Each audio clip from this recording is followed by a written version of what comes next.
റഫേലിനെ ചൊല്ലി ലോക്സഭയിൽ നിർമ്മല സീതാരാമൻ രാഹുൽ ഗാന്ധി വാക്പോര്. റഫേൽ ഇടപാടിൽ പ്രധാനമന്ത്രി മോദിക്ക് മാത്രമാണ് പങ്കെന്ന് കോൺഗ്രസ് അധ്യക്ഷൻ രാഹുൽ ഗാന്ധി. വിമാനത്തിന്റെ വിലയല്ല പ്രധാന വിഷയം. അനിൽ അംബാനിക്ക് കരാർ ലഭിച്ചത് എങ്ങനെയാണ് തന്റെ ചോദ്യമെന്ന് രാഹുൽ ഗാന്ധി ചോദിച്ചു. അതിനിടെ രാഹുൽ ഗാന്ധി തന്നെ കള്ളിയെന്ന് വിളിച്ച് അപമാനിച്ചെന്ന് നിർമ്മല സീതാരാമൻ ആരോപിച്ചു. Defense Minister said that we are accusing her. The frame she used was, you are accusing us. Madam, I am not accusing you. And I am not accusing Mr. Parrikar. I am accusing Mr. Narendra Modi. Let us be absolutely clear. You have done, other than try to defend a lie, you have done nothing. So I do not think that you are involved in the Rafale scam. I have no proof so far to say that you are involved, but I am very clear that the Prime Minister is directly involved in the Rafale scam. വിവരങ്ങളുമായി K P Abhilash ചേരുകയാണ്. അഭിലാഷ്, പാർലമെന്റിൽ ഒരു തുറന്ന വാഗ്വാദത്തിലേക്ക് തന്നെ Rafale വിഷയം കൊണ്ടുചെന്നെത്തുകയാണ്. ഇന്ന് നിർമ്മല സീതാരാമൻ രാഹുൽ ഗാന്ധി വാക്പോരാണ് കാണാൻ കഴിഞ്ഞത്. ഏത് രീതിയിൽ ആരോപണ പ്രത്യാരോപണങ്ങളാണ് ഇന്നുണ്ടായത്? ദിവ്യ, റാഫേൽ യുദ്ധവിമാന ഇടപാടുമായി ബന്ധപ്പെട്ട ലോക്സഭയിലെ ചർച്ച പ്രതിരോധ മന്ത്രി നിർമ്മല സീതാരാമനും രാഹുൽ ഗാന്ധിയും തമ്മിലുള്ള വാഗ്യുദ്ധമായി മാറി എന്ന് തന്നെ പറയേണ്ടിയിരിക്കുന്നു. പ്രതിരോധ ഇടപാടുകൾ UPA സർക്കാർ അവതാളത്തിലാക്കിയെന്നും പ്രതിരോധ സംവിധാനങ്ങളെ, രാജ്യത്തിന്റെ സുരക്ഷയടക്കം UPA സർക്കാർ തകർത്തു കളഞ്ഞു എന്നുമായിരുന്നു നിർമ്മല സീതാരാമൻ കുറ്റപ്പെടുത്തിയത്. അതോടൊപ്പം വ്യക്തിപരമായ ചില പരിഹാസത്തിലേക്ക് കൂടി നിർമ്മല സീതാരാമൻ കടന്നിരുന്നു. സഭയിലെ ആളുകളെ വെറുതെ ചിരിപ്പിക്കുവാൻ രാഹുൽ ഗാന്ധിക്ക് സാധിക്കും എന്ന തരത്തിലുള്ള പരാമർശമായിരുന്നു ഇന്ന് നിർമ്മല സീതാരാമൻ നടത്തിയത്. കരാറിന്റെ സാങ്കേതിക വശങ്ങളിലേക്ക് വന്നപ്പോൾ HAL-ഉം ദാസോയും തമ്മിൽ ഒരു തരത്തിലുമുള്ള കരാറിലും ഏർപ്പെട്ടിട്ടില്ല എന്ന് നിർമ്മല സീതാരാമൻ പറഞ്ഞു. HAL-നെ ശക്തിപ്പെടുത്താൻ UPA സർക്കാരിന്റെ കാലഘട്ടത്തിൽ ഒന്നും ചെയ്യാതിരുന്ന കോൺഗ്രസ് ഇപ്പോൾ മുതലക്കണ്ണീരൊഴുക്കുകയാണ് എന്ന ആക്ഷേപവും നിർമ്മല സീതാരാമൻ ഉന്നയിച്ചു. പുതിയ ഇടപാടിൽ ചെലവ് കുറയുകയാണ് ഉണ്ടായത് എന്നാണ് പ്രതിരോധ മന്ത്രി പറഞ്ഞത്. അതായത് UPA കാലത്തേക്കാൾ 9% കുറഞ്ഞ നിരക്കിലാണ് ഇപ്പോൾ NDA സർക്കാർ കരാറിൽ ഒപ്പിട്ടിരിക്കുന്നത് എന്ന് നിർമ്മല സീതാരാമൻ പറയുന്നു. 2019 തന്നെ വിമാനങ്ങൾ ഇന്ത്യയിൽ എത്തുമെന്നും മന്ത്രി വ്യക്തമാക്കുകയും ചെയ്തു. അതേസമയം 136 വിമാനങ്ങൾ 36 ചുരുക്കി എന്നുള്ളതായിരുന്നു കോൺഗ്രസിന്റെ ആരോപണം. എന്നാൽ 18 വിമാനങ്ങൾ 36 ഉയർത്തുകയാണ് ചെയ്തത് എന്നും നിർമ്മല സീതാരാമൻ പറയുകയും ചെയ്തു. പ്രധാനമന്ത്രിയെ കുറ്റപ്പെടുത്തുക എന്ന ഏക ലക്ഷ്യമാണ് കോൺഗ്രസിന് ഈ വിഷയവുമായി ഉള്ളത് എന്നും തന്നെ കള്ളി എന്ന് വിളിക്കാൻ പോലും രാഹുൽ ഗാന്ധി തയ്യാറായി എന്നും നിർമ്മല സീതാരാമൻ ചർച്ചയ്ക്കിടെ പറയുകയുണ്ടായി. തുടർന്ന് രാഹുൽ ഗാന്ധിക്ക് സംസാരിക്കാൻ അവസരം ലഭിച്ചപ്പോൾ രാഹുൽ ഗാന്ധി പറഞ്ഞത് തന്റെ ആക്ഷേപം പ്രധാനമന്ത്രിക്ക് എതിരെ മാത്രമാണ്. പ്രധാനമന്ത്രിയാണ് ഈ ഇടപാടിൽ ബൈപ്പാസ് നടത്തിയിട്ടുള്ളത്.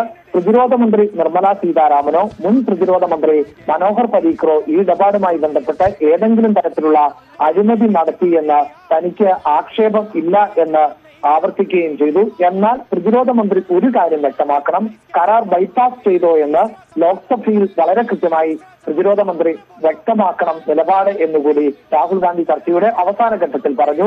അത്തരത്തിൽ ഒരു പ്രധാനമന്ത്രി എന്ന നിലയിൽ ഏത് കരാറിന്മേലും മോണിറ്റർ ചെയ്യുന്നതിനുള്ള അധികാരം നരേന്ദ്രമോദിക്കുണ്ട്. ആ നിലയിലുള്ള പ്രവർത്തനം മാത്രമാണ് നടന്നിട്ടുള്ളത് എന്ന് പ്രതിരോധ മന്ത്രി മറുപടി നൽകുകയും ചെയ്തു.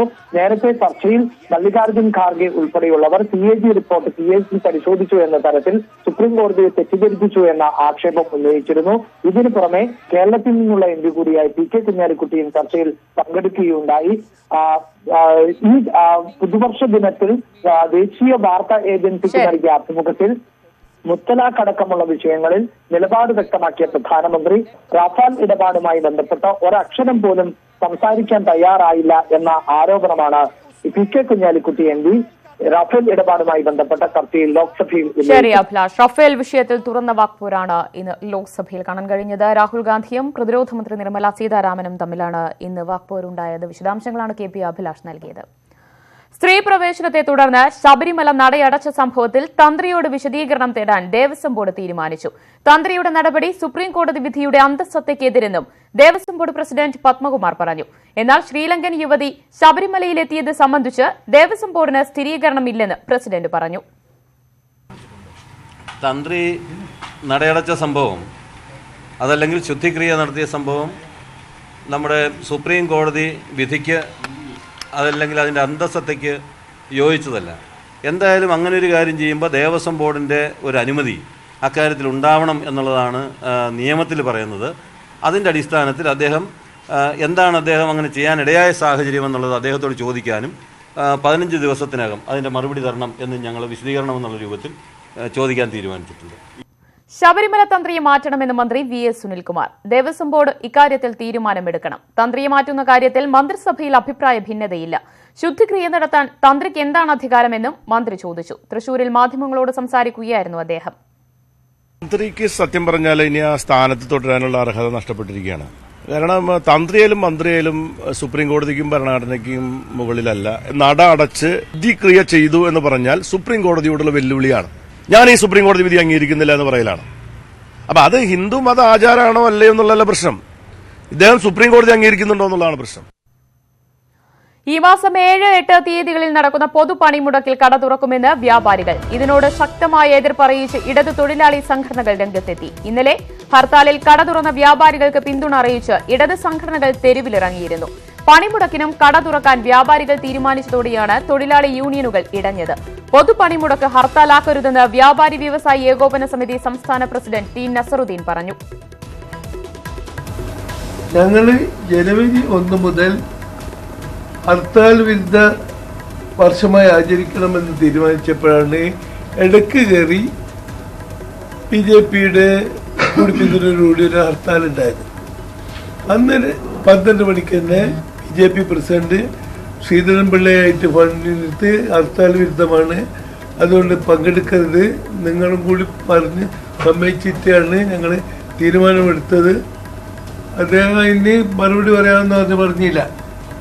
അപ്പം തന്നെ അവര് പിറ്റേന്ന് ഞങ്ങൾ പറഞ്ഞ വാക്ക് പാലിക്കുന്നവരാണ് എന്ന് മനസ്സിലാക്കി ഹർത്താലിനെതിരായി ഞങ്ങൾ ശക്തമത്തായി നീങ്ങുമെന്ന് കരുതിയപ്പോൾ തലേന്ന് തന്നെ ഹർത്താലിന്റെ റിഹേഴ്സൽ നടത്തി.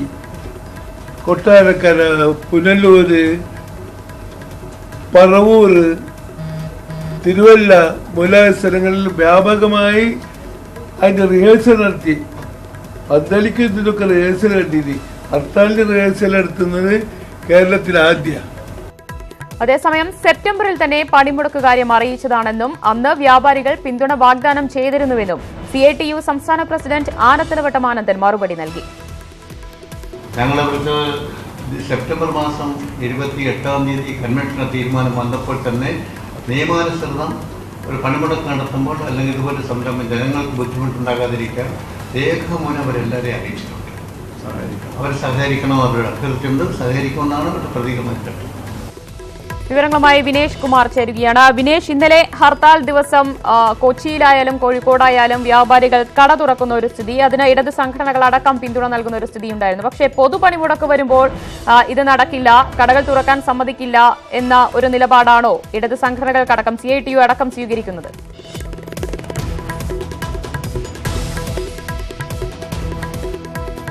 ദിവ്യ, ഇത് വലിയൊരു പ്രതിസന്ധിയിലേക്ക് പോവുകയാണ്. കാരണം നമ്മൾ നേരത്തെ സൂചിപ്പിച്ച പോലെ തന്നെ, അതായത് ഇന്നലെ വരെ ഇടതു സംഘടനകൾ പൂർണ്ണമായും വ്യാപാരികളുടെ നിലപാടിനൊപ്പമായിരുന്നു. കാരണം 2019 ഹർത്താൽ വിരുദ്ധ വർഷമായി ആചരിച്ചുകൊണ്ടിരിക്കുകയാണ് വ്യാപാരികൾ. ഈ ഒരു സാഹചര്യത്തിൽ ഇനിയൊരു ഹർത്താലിന് തങ്ങൾ പിന്തുണ നൽകില്ല എന്നുള്ള ഉറച്ച നിലപാടിൽ തന്നെയായിരുന്നു അവർ. കാരണം നമുക്കറിയാം, കഴിഞ്ഞ കുറേ കാലങ്ങളായുള്ള ഹർത്താലുകൾ ഈ വ്യാപാര മേഖലയ്ക്ക് ഉണ്ടാക്കിയിരിക്കുന്ന നഷ്ടങ്ങൾ, ഒപ്പം തന്നെ പ്രളയം ഉണ്ടാക്കിയിരിക്കുന്ന നഷ്ടങ്ങൾ, നിപ്പ ഉണ്ടാക്കിയിരിക്കുന്ന നഷ്ടങ്ങൾ, ഇത്തരത്തിൽ നിരവധി പ്രശ്നങ്ങൾ നേരിടുന്നതിനിടെ ഇനിയൊരു ഹർത്താലിന് തങ്ങളുടെ പിന്തുണ ഉണ്ടാവില്ലെന്ന് അവർ അറിയിക്കുകയും ചെയ്തിരുന്നു. ശബരിമല യുവതീ പ്രവേശനവുമായി ബന്ധപ്പെട്ട് ഹർത്താൽ ആചരിച്ചിരുന്നു BJP, അതുപോലെ തന്നെയുള്ള സംഘപരിവാർ സംഘടനകളും. ഈ ഒരു സാഹചര്യത്തിൽ വ്യാപാരികൾ കട തുറക്കാൻ തയ്യാറായപ്പോൾ അതിന് പൂർണ്ണമായ സംരക്ഷണം നൽകിക്കൊണ്ട് ഈ വ്യാപാരികൾ കട തുറക്കാൻ തയ്യാറായപ്പോൾ പൂർണ്ണമായ സംരക്ഷണം നൽകിക്കൊണ്ട് ഇടതു സംഘടനകൾ എല്ലാം തന്നെ രംഗത്ത് വന്നിരുന്നു. എന്നാൽ പൊതുപണിമുടക്കിലേക്ക് എത്തിയപ്പോൾ കാര്യങ്ങളുടെ സ്ഥിതി മാറിയിരിക്കുന്നു. കാരണം പൊതുപണിമുടക്ക് സ്വാഭാവികമായും ഇടതുപക്ഷത്തിന് സ്വാധീനമുള്ള ഒരു സ്ഥലത്ത് ഈ പണിമുടക്ക് വ്യാപാരികൾ കട തുറക്കുന്നതോടുകൂടി പൊളിയും എന്നുള്ള രീതിയിലുള്ള ഒരു ഭീതി അവർക്കിടയിൽ ഉണ്ടായിരിക്കുന്നു. സ്വാഭാവികമായും ഇതിന് ഒരു കാരണവശാലും വഴങ്ങരുത് എന്നുള്ള രീതിയിലാണ് ഇവർ ഇപ്പോൾ വ്യാപാരികളെ സമീപിച്ചുകൊണ്ടിരിക്കുന്നത്. ഇക്കാര്യം T നസറുദ്ദീനുമായി നമ്മൾ സംസാരിച്ചപ്പോൾ എല്ലാ രാഷ്ട്രീയ പാർട്ടികളോടും ഞങ്ങൾ ഇക്കാര്യം തുറന്നു തന്നെ പറഞ്ഞിട്ടുണ്ട്. ഇത്തരത്തിൽ വ്യാപാരികളെ ബാധിക്കുന്ന രീതിയിലുള്ള പണിമുടക്കുകളോ ഹർത്താലുകളോ സഹകരിക്കാൻ കഴിയില്ല എന്ന് ഒരു അപേക്ഷയായിട്ടാണ് ഇത് കാണേണ്ടത് എന്ന് ടി നസറുദ്ദീൻ തുറന്നു പറഞ്ഞിട്ടുണ്ട്. എന്തായാലും ഇതുമായി ബന്ധപ്പെട്ടുകൊണ്ട് നമുക്കറിയാം, ഇപ്പോൾ രാജ്യവ്യാപകമായി തന്നെയുള്ള പൊതുപണിമുടക്കാണ് 8-9 വരാനിരിക്കുന്നത്. ഈ പണിമുടക്കിൽ പ്രത്യേകിച്ച് ഏറ്റവും കൂടുതൽ ഇടതുപക്ഷത്തിന് സ്വാധീനമുള്ള സ്ഥലം കേരളമാണ്. അതുകൊണ്ട് തന്നെ ഈ ഇടത് ട്രേഡ് യൂണിയൻ സംഘടനകളാണ് കൂടുതലും ഇതിന് നേതൃത്വം നൽകുന്നതും. ഈ ഒരു സാഹചര്യത്തിൽ കേരളത്തിൽ ഈ പൊതുപണിമുടക്ക് ഈ വ്യാപാരികൾ കട തുറക്കുന്നതോടുകൂടി പൊളിയുമോ എന്നുള്ളൊരു ആശങ്ക ഇവർക്കുണ്ട്. മാത്രമല്ല 96 സംഘടനകൾ, അതായത് വ്യാപാരി വ്യവസായി ഏകോപന സമിതി മുതൽ ഇങ്ങോട്ട് 96 സംഘടനകളാണ് ഹർത്താൽ വിരുദ്ധ കൂട്ടായ്മയിലുള്ളത്. ഈ സംഘടനകളെല്ലാം തന്നെ ഈ ഒരു ഹർത്താൽ വിരുദ്ധ നീക്കവുമായി പോവുകയും അല്ലെങ്കിൽ ഈ പൊതുപണിമുടക്കിന് അവരുടെ സ്വകാര്യ ബസ് ഉടമകൾ ഉൾപ്പെടെ ഇതിനകത്ത് വരുന്നുണ്ട്. വാഹനങ്ങൾ ഓടിക്കാൻ അവർ തയ്യാറാവുകയും അതുപോലെ തന്നെ ബേക്കറി ഉടമകളുടെ സംഘടനയുണ്ട്, ഹോട്ടൽ ഉടമകളുടെ സംഘടനയുണ്ട്, ജ്വല്ലറി ഉടമകളുടെ സംഘടനയുണ്ട്. ഈ സംഘടനകളെല്ലാം തന്നെ ഒറ്റക്കെട്ടായി ഈ പൊതുപണിമുടക്കിനെതിരെ രംഗത്ത് വരുന്നൊരു സാഹചര്യം ഉണ്ടായിക്കഴിഞ്ഞാൽ തങ്ങൾക്കൊരു വലിയ രീതിയിലൊരു ക്ഷീണം ചെയ്യും എന്ന് ഇവർക്ക് നന്നായി അറിയാം. അല്ലെങ്കിൽ ഇടതുപക്ഷത്തിനും ഇത്തരത്തിലുള്ള ട്രേഡ് യൂണിയൻ സംഘടനകൾക്കും അറിയാം. ഈ ഒരു സാഹചര്യത്തിലാണ് ഇതുമായി ബന്ധപ്പെട്ടുകൊണ്ടുള്ള ആനത്തലവട്ടം ആനന്ദിന്റെ പ്രതികരണം വരുന്നത്. അദ്ദേഹം പറഞ്ഞത് കഴിഞ്ഞ സെപ്റ്റംബറിൽ തന്നെ ഞങ്ങൾ പൊതുപണിമുടക്കുമായി ബന്ധപ്പെട്ടുള്ള നിർദ്ദേശം അല്ലെങ്കിൽ പൊതുപണിമുടക്ക് പ്രഖ്യാപിച്ചിരുന്നു. ഈ സന്ദർഭങ്ങളിൽ കൃത്യമായും വ്യാപാരികളും മറ്റ് സംഘടനകളും എല്ലാം തന്നെ ഇതിന് പിന്തുണ അറിയിക്കുകയും ചെയ്തിട്ടുണ്ട്. എന്നാൽ ഇപ്പോൾ നിലപാട് മാറ്റുന്നതിനോട് തങ്ങൾക്ക് യോജിക്കാൻ കഴിയും. പ്രദീപ്, ഇതിൽ CITU സംസ്ഥാന പ്രസിഡന്റ് അറിയിച്ചത് പൊതുപണിമുടക്കിനെ കുറിച്ച് സെപ്റ്റംബറിൽ അവർ അറിയിച്ചതാണ്. അന്ന് അവർ പിന്തുണ നൽകിയിരുന്നതുമാണ്. ഇന്ന് ഇപ്പോൾ ഈ നിലപാട് മാറ്റുന്നത് ശരിയല്ല എന്നാണ് ആനത്തലവട്ടം ആനന്ദൻ പറഞ്ഞത്. ഈ രീതിയിൽ തൊഴിലാളി സംഘടനകളും വ്യാപാരി സംഘടനകളും രണ്ട് തട്ടിൽ നിൽക്കുന്നത് എന്ത് പ്രതിസന്ധി സൃഷ്ടിക്കും വ്യാപാര മേഖലയിൽ?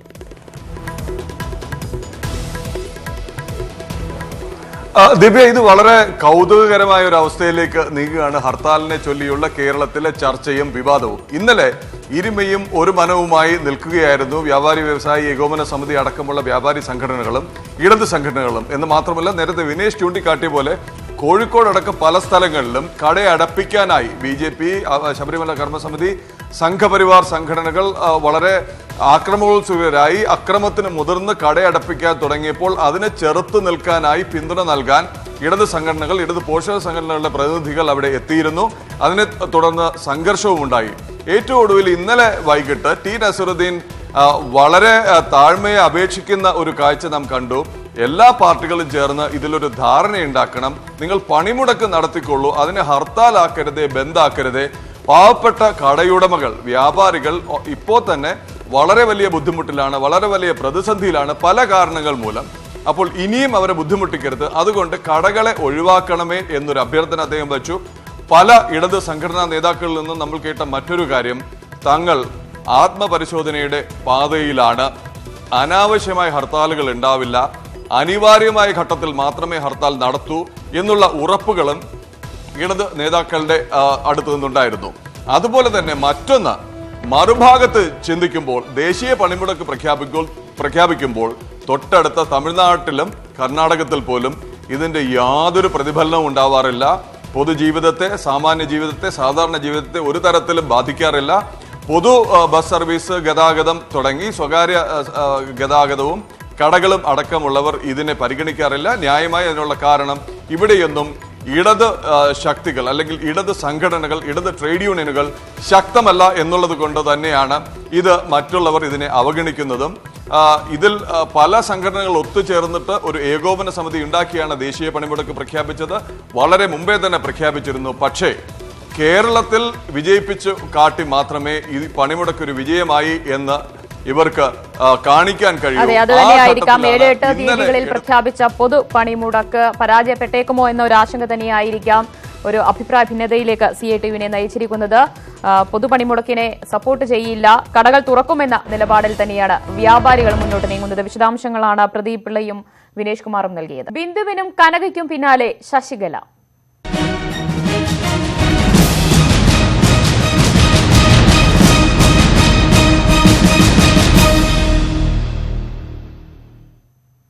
ശബരിമലയിൽ ശ്രീലങ്കയിൽ നിന്നുള്ള 47കാരി ദർശനം നടത്തി. സ്ത്രീയും ഒപ്പമുള്ള ഗുരുസ്വാമിയും സന്നിധാനത്ത് ശ്രീകോവിലിന് സമീപം നിൽക്കുന്ന ദൃശ്യങ്ങൾ ന്യൂസ് 18 പുറത്തുവിട്ടു. മുഖ്യമന്ത്രിയുടെ ഓഫീസ് ദർശനം സ്ഥിരീകരിച്ചു. 18ാം പടിക്ക് സമീപത്ത് നിന്ന് ദർശനം നടത്താതെ മടങ്ങിയെന്നായിരുന്നു ശ്രീലങ്ക സ്വദേശിയായ ശശികല നേരത്തെ പറഞ്ഞത്. ബിന്ദുവിനും കനകദുർഗയ്ക്കും പുറമെ ശ്രീലങ്കയിൽ നിന്നുള്ള ശശികല എന്ന 47കാരിയും ശബരിമലയിൽ ദർശനം നടത്തിയതിന്റെ സ്ഥിരീകരണമാണ് ഈ ദൃശ്യങ്ങൾ. പോലീസിന്റെ പൂർണ്ണ സുരക്ഷയിലായിരുന്നു സന്നിധാനത്തേക്കുള്ള യാത്ര. മഫ്തിയിലുള്ള നിരവധി പോലീസുകാരുടെ അകമ്പടിയോടെയായിരുന്നു ദർശനം. മണ്ഡലകാലം തുടങ്ങിയപ്പോൾ തന്നെ ഓൺലൈനായി ശശികല ദർശനത്തിന് രജിസ്റ്റർ ചെയ്തിരുന്നു.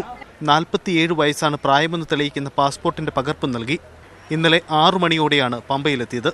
ദർശനം നടത്തണമെന്ന നിലപാടിൽ ശശികല ഉറച്ചു നിന്നതോടെ പോലീസ് അനുവാദം നൽകി. ദർശനം ചെയ്യാൻ പറ്റുന്നില്ലെങ്കിൽ ഉറപ്പായിട്ട് അവരെ നമുക്ക് അടുത്ത് പരാതി പറയും. പക്ഷെ അങ്ങനെ ശ്രദ്ധപ്പെട്ടിട്ടില്ല. That means they might have ഉറപ്പായിട്ട് ദർശനം ചെയ്തിട്ടുണ്ടാവും. മടങ്ങുമ്പോൾ ശശികലയുടെ പ്രതികരണം ഇങ്ങനെ: തൊഴാനെത്തിയപ്പോൾ അനുവാദം നൽകിയില്ലെന്ന് ശശികലയുടെ ഭർത്താവ് ശരവണമാരൻ പറഞ്ഞു. ഇടയ്ക്ക് ശശികല ഒപ്പമുണ്ടായിരുന്നില്ലെന്ന വിശദീകരണവും ഭർത്താവ് നൽകി. സുരക്ഷാ ഭീഷണി ഉണ്ടാകാതെ പോലീസ് തന്നെ ശശികലയെ സന്നിധാനത്ത് എത്തിച്ച് മടക്കുകയായിരുന്നുവെന്നാണ് സ്ഥിരീകരിക്കപ്പെട്ട വിവരം. ശശികല വിദേശ വനിതയായതിനാൽ ഇവർ സംസ്ഥാനം വിടുന്നവരെ വാർത്ത പുറത്തു വരാതിരിക്കാൻ പോലീസ് ബോധപൂർവമായി ശ്രദ്ധ പുലർത്തി. ശശികലയ്ക്ക് പിന്നാലെ നിരവധി യുവതികളും ശബരിമലയിൽ ദർശനത്തിന്റെ അവസരം തേടി പോലീസിനെ സമീപിക്കുന്നുണ്ടെന്നാണ് സൂചന.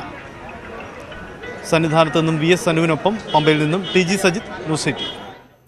ശ്രീലങ്കൻ സ്വദേശിനി ശബരിമലയിൽ ദർശനം നടത്തിയതിനെക്കുറിച്ച് അറിയില്ലെന്ന് ദേവസ്വം മന്ത്രി കടകംപള്ളി സുരേന്ദ്രൻ. സുരക്ഷ ആവശ്യപ്പെട്ട് സർക്കാരിന് ആരും അപേക്ഷ തന്നിട്ടില്ല. എന്നാൽ പോലീസിന് അപേക്ഷ ലഭിച്ചോ എന്നറിയില്ല. ശബരിമലയിൽ സ്ത്രീകളെ തടയാൻ യാതൊരു വ്യവസ്ഥയുമില്ലെന്നും മന്ത്രി തിരുവനന്തപുരത്ത് പറഞ്ഞു.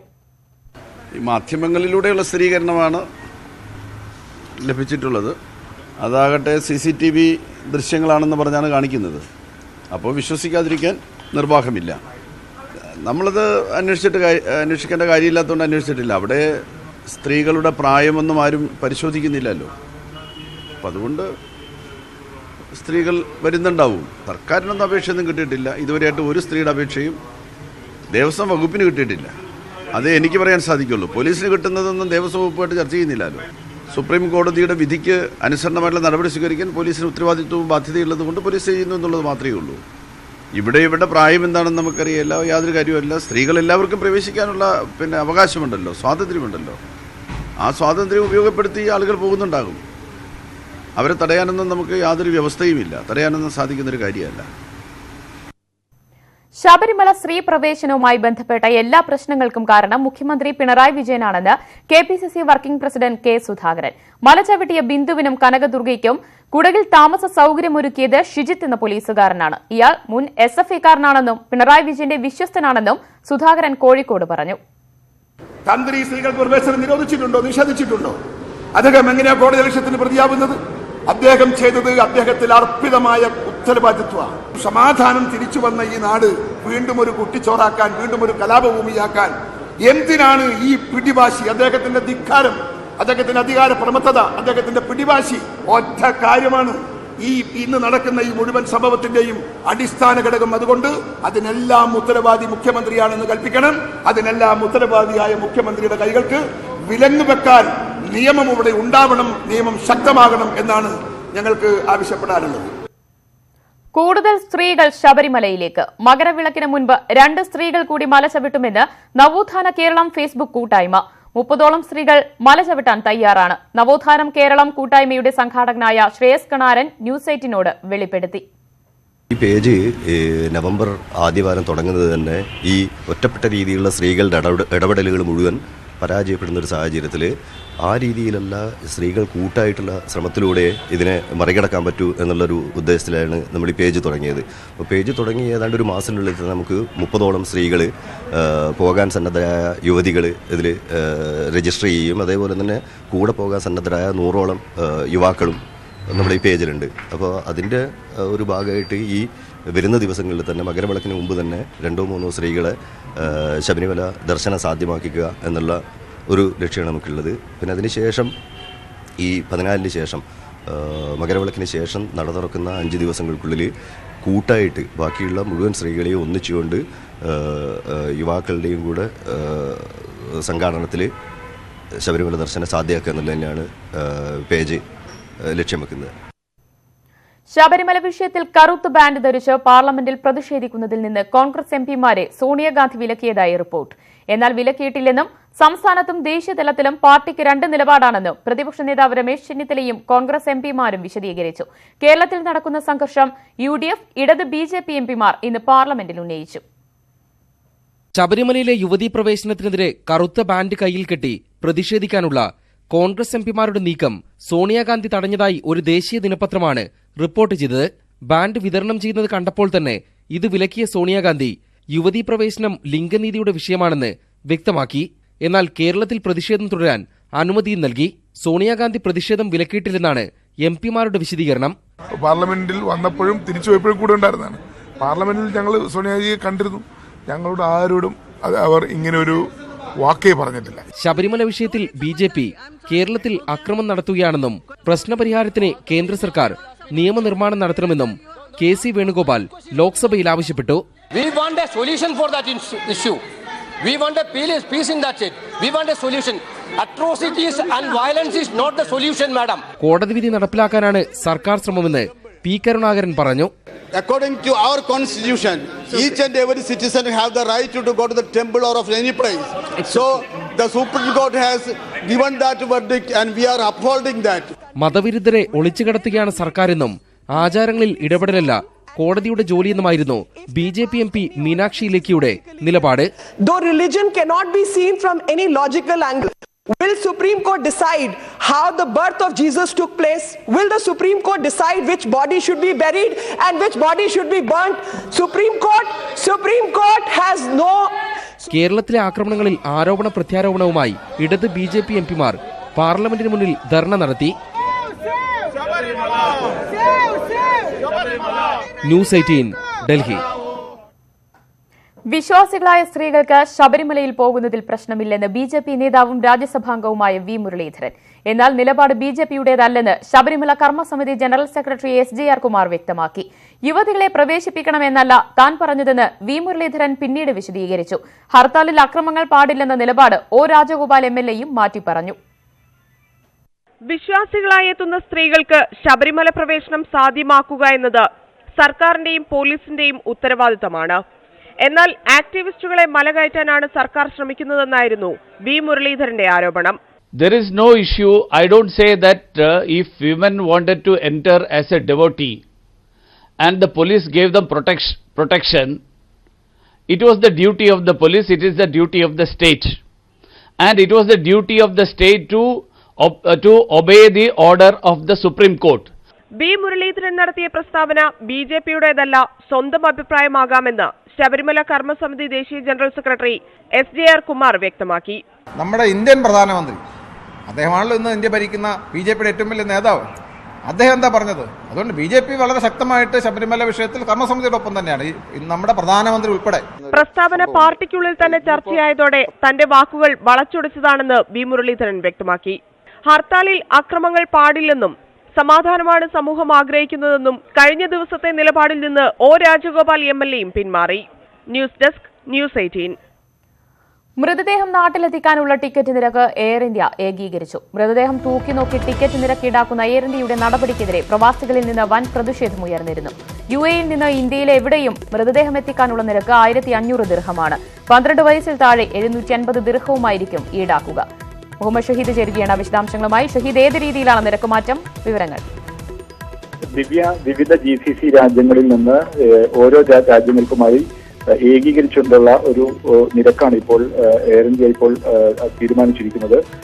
UAEയിൽ നിന്നും 1500 ദിർഹമാണ് 12 വയസ്സിന് മുകളിലുള്ളവരുടെ മൃതദേഹം കൊണ്ടുവരാൻ നിശ്ചയിച്ചിരിക്കുന്നത്. അതായത് ഇന്ത്യൻ രൂപ അത് 30,000 രൂപയോളം വരും. 12 വയസ്സിൽ താഴെയാണെങ്കിൽ അത് 15,000 രൂപ വരും. ഒപ്പം തന്നെ ഒമാനിൽ നിന്നും 28,000 രൂപ മുതിർന്നവർക്ക്, 12 വയസ്സിന് മുകളിലുള്ളവർക്ക് 28,000 രൂപ, കുവൈത്ത് 40,000 രൂപ, സൗദിയിൽ നിന്നും 40,876 രൂപ, ബഹ്റൈനിൽ നിന്നും 41,000 രൂപ. ഈ തരത്തിലാണ് നിശ്ചയിച്ചിട്ടുള്ളത്. ഇത് 12 വയസ്സിന് താഴെയുള്ളവരാണെങ്കിൽ ഇതിനെല്ലാം പകുതി കൊടുത്താലും മതിയാകുമെന്നാണ് നിശ്ചയിച്ചിരുന്നത്. നേരത്തെ കിലോയ്ക്ക് 1 കിലോയ്ക്ക് മൃതദേഹം തൂക്കി നോക്കി കിലോയ്ക്ക് 300 രൂപയായിരുന്നു നിശ്ചയിച്ചിരുന്നത്. ഇത് വലിയ പ്രതിഷേധത്തിന് ഇടയാക്കിയിരുന്നു. പക്ഷേ എങ്കിൽ കൂടി ആ തുകയേക്കാൾ ഇപ്പോൾ ഏകീകരിച്ചിട്ടുണ്ടെങ്കിൽ പോലും നമുക്ക് മനസ്സിലാക്കാൻ സാധിക്കുന്നത്, കണക്കുകൾ നോക്കുമ്പോൾ ആ തുകയേക്കാൾ തൂക്കി നോക്കി എടുക്കുന്ന തുകയേക്കാൾ വർദ്ധിച്ച തുകയാണ് ഇപ്പോൾ ഏകീകരിച്ച് നിജപ്പെടുത്തിയിരിക്കുന്നത്. കോഴിക്കോട് നിന്ന് മുഹമ്മദ് ഷഹീദാണ് വിവരങ്ങൾ.